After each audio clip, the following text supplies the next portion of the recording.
దైవ మర్మములు. సహోదరుడు భక్తి సింగ్ గారి అనుభవంలో దేవుడు ఆయనకు బయలుపరిచిన దైవ మర్మములు. నవంబర్ 28. సమాధానపరచువారు ధన్యులు, వారు దేవుని కుమారులు అనబడుదురు. మత్తయి సువార్త 5వ అధ్యాయము 9వ వచనం. స్వాభావికముగా మనమందరము దేవుని శత్రువులమే. మనం తిరిగి జన్మించినప్పుడు దేవుని బిడ్డలమైతిమి.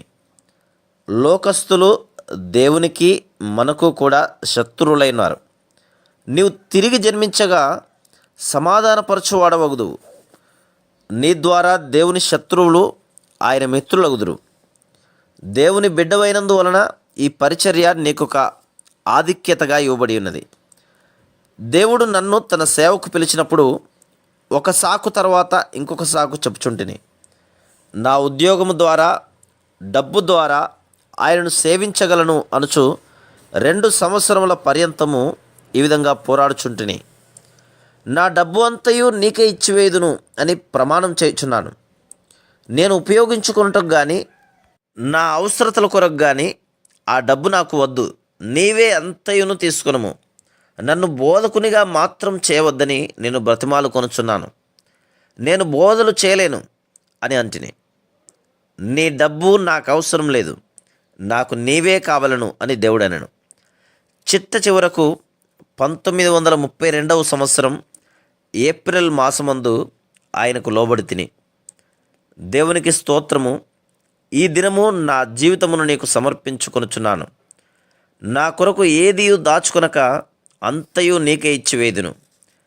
ఎక్కడికైనాను పంపించుము, ఎక్కడైనా ఎంతకాలమైనను ఉంచుము. ప్రభువా, నన్ను నీకు సమర్పించుకొనుచున్నానని చెప్తిని.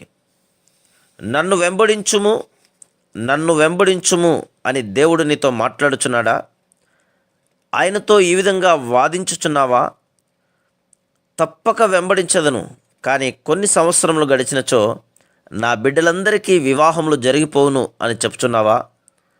మనం దేవునికి లోబడకుండానట్లు అపవాది ఎన్ని ప్రయత్నములైనను చేయును.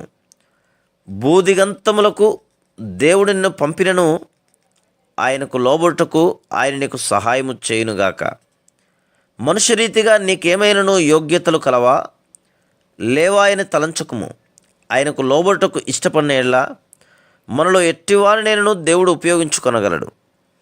అయితే నిన్ను బలవంత పెట్టాడు. నీకు నా జీవితమును సమర్పించుకొనుచున్నాను అని దేవునితో నేను చెప్పిన తర్వాత తన మార్గమును అనుసరించియే ఆయన నన్ను ఉపయోగించుకొనుచున్నాడు. ఆయన నన్ను తర్ఫీదు చేసి ఏ ఏ పరీక్షల గుండా తీసుకొని వెళ్ళనో వాటన్నిటి నిమిత్తము ఆయనకు వందనములు చెల్లించుచున్నాను. నిన్ను నేను బ్రతిమాలి వేడుందేమనగా, ఇప్పుడే ఆయనకు లోబడుము. నా జీవితమును అంగీకరించి నీ చిత్త ప్రకారము నన్ను ఉపయోగించుకొనుము అని ఆయనతో చెప్పుము.